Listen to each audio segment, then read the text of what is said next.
এই সময়ত পশ্চিমবংগ ৰাজ্যত গঠিত তথা কেন্দ্ৰীয় চৰকাৰ আৰু কেন্দ্ৰীয় মুখ্য নিৰ্বাচনী আয়োগৰ স্বীকৃতিপ্ৰাপ্ত কোচ ৰাজবংশী জনগোষ্ঠীৰ জাতীয় ৰাজনৈতিক দল কমতাপুৰ প্ৰগ্ৰেছিভ পাৰ্টি চমুকৈ KPPৰ সমান্তৰালভাৱে অসমত নিৰ্মল ৰায়ৰ নেতৃত্বত গঠিত হোৱা KPP দলক লৈ ব্যাপক চৰ্চিত আৰু প্ৰতিক্ৰিয়াৰ স্পষ্ট কৰিলে অসম তথা BTR আৰু চিৰাং জিলাত মূল সমিতিৰ সংবাদমেল। KPPৰ অসমত কোনো ৰাজনৈতিক সমিতি নাই। নিৰ্মল ৰায় KPP দল ভুৱা বুলি আখ্যা। অতি শীঘ্ৰেই নিৰ্মল ৰায়ৰ বিৰুদ্ধে গুৰুতৰ অভিযোগ পত্ৰ প্ৰদান কৰিব মূল কেন্দ্ৰীয় সমিতি KPPয়ে কেন্দ্ৰীয় চৰকাৰ আৰু কেন্দ্ৰীয় মুখ্য নিৰ্বাচনী আয়োগৰ ওচৰত। কেন্দ্ৰীয় চৰকাৰ তথা কেন্দ্ৰীয় মুখ্য নিৰ্বাচনী আয়োগৰ স্বীকৃতিপ্ৰাপ্ত সমগ্ৰ কোচ ৰাজবংশী জনগোষ্ঠীৰ স্বাৰ্থত গঠিত হোৱা জাতীয় ৰাজনৈতিক সংগঠন কমতাপুৰ প্ৰগ্ৰেছিভ পাৰ্টি চমুকৈ KPP দলটোৰ নামত শেহতীয়াকৈ অসম তথা কথিত নেতা নিৰ্মল ৰায়ৰ নেতৃত্বত গঠন হোৱা KPP দলক লৈ কোচ ৰাজবংশী জনগোষ্ঠীৰ লাখ লাখ জনগণৰ মাজত তীব্ৰ চৰ্চা আৰু প্ৰতিক্ৰিয়াৰ সৃষ্টি হোৱাত আজি পশ্চিম তথা BTRৰ চিৰাং জিলাৰ কাজলগাঁৱত প্ৰেছ ক্লাবত ইতিপূৰ্বে গঠিত হোৱা মূল সমিতিৰ কেন্দ্ৰীয় নেতৃবৰ্গই পশ্চিমবংগৰ ৰাজ্যৰ পৰা আহি উপস্থিত হৈ আজি এক সংবাদমেল আয়োজন কৰি স্পষ্ট কৰি দিছে যে অসমত গঠিত হোৱা KPPৰ ৰাজ্যিক সমিতিৰ সম্পূৰ্ণ ভুৱা সংগঠন আৰু যিকোনো ক্ষেত্ৰত অসমৰ কোচ ৰাজবংশী ৰাইজে উক্ত মিলন ৰায় নামত থকা আৰু যিকোনো ক্ষেত্ৰত অসমৰ কোচ ৰাজবংশী ৰাইজে উক্ত নিৰ্মল ৰায় নামৰ তথাকথিত নেতাগৰাকীৰ নেতৃত্বত গঠিত KPP সংগঠনটোৰ সৈতে কোনো ধৰণৰ যোগাযোগ তথা সম্পৰ্ক নাৰাখিবলৈ আহ্বান অনুৰোধ জনাইছে। উক্ত সংবাদমেলত কেন্দ্ৰীয় প্ৰচাৰ সম্পাদক সন্তোষ কুমাৰ বৰ্মনে স্পষ্ট কৰি দিছে যে কেন্দ্ৰীয় নিৰ্বাচনী আয়োগৰ স্বীকৃতিপ্ৰাপ্ত KPP দলৰ অসমত কোনো সুকীয়া ৰাজ্য সমিতি নাই, কিন্তু জিলা আঞ্চলিক আৰু শাখা সমিতিহে আছে বুলি প্ৰকাশ কৰি অতি শীঘ্ৰে আমাৰ KPP কেন্দ্ৰীয় সমিতিয়ে এই বিষয়ত কেন্দ্ৰীয় চৰকাৰ আৰু মুখ্য নিৰ্বাচনী আয়োগৰ ওচৰত গুৰুতৰ অভিযোগ পত্ৰ আৰু আইনগতভাৱে পদক্ষেপ গ্ৰহণ কৰি দাখিল কৰিব বুলি জনায়।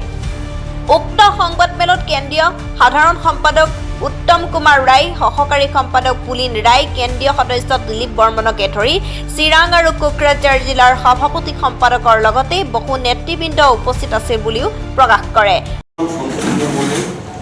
কমতাপুর প্রগ্রেসিভ পার্টির কেন্দ্রীয় প্রচার সম্পাদক মোর কাছে রিপোর্ট আসিয়াছে দুই একজন ভণ্ড নিজেকে আসাম স্টেট কমিটির নেতা বলিয়া পরিচয় দিয়ে আছে। কমতাপুর প্রগ্রেসিভ পার্টির যেটা দলীয় সংবিধান, যেটা দলীয় রুলস আছে, কোনো আসাম স্টেট কমিটি নাই। অনলি সেন্ট্রাল কমিটি, অনলি জেলা committee. Kamtapur progressive party election কমিশনের দ্বারা নির্বাচিত সিলেকশন যে প্রেসিডেন্ট অদিত চন্দ্র রায় আর জেনারেল সেক্রেটারি উত্তম কুমার রায়, প্রচার সম্পাদক সন্তোষ কুমার বর্মন, অ্যাসিস্ট্যান্ট সেক্রেটারি পুলিন চন্দ্র রায় আর জেনারেল সেক্রেটারি উত্তম কুমার রায়, এই নামে দলটা আছে। আগামী দিনে এই অসাধুদের বিরুদ্ধে আসামের যে স্টেট ইলেকশন কমিশনার, তারপরে ডিজিপি, নির্বাচন কমিশনারও ইমেল করিয়া এই অসাধু রিপোর্ট জানাবো। তার সাথে আমার পুলিশেরও প্রশাসনেরও সহযোগিতার দরকার, এটাই তাও কয়া দাও নির্মল নিজেকে স্টেট প্রেসিডেন্ট বলে কয়ে আছে, আসাম স্টেট সেক্রেটারি বঙ্গাইকে। কিন্তু আমার দলের ওই ধরনের সংবিধান নাই যে Assam state committee. Authorised founder দলের, তার নীতি আদর্শ ছিল অনলি সেন্ট্রাল কমিটি, জেলা কমিটি। তারপরে বর্তমান অতুল রায় মারা যাওয়ার পর এই দলটি উত্তম কুমার রায় আর অদিত রায়ের নামে নির্বাচন কমিশনার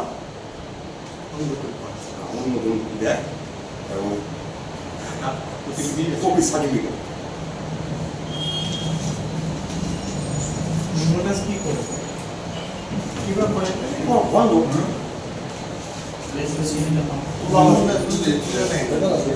আপনি শুনলেন আমিও শুনি না বঙাইগাঁৱৰ পৰা প্ৰফুল্ল কুমাৰ ৰিপৰ্ট JBP ভাৰত।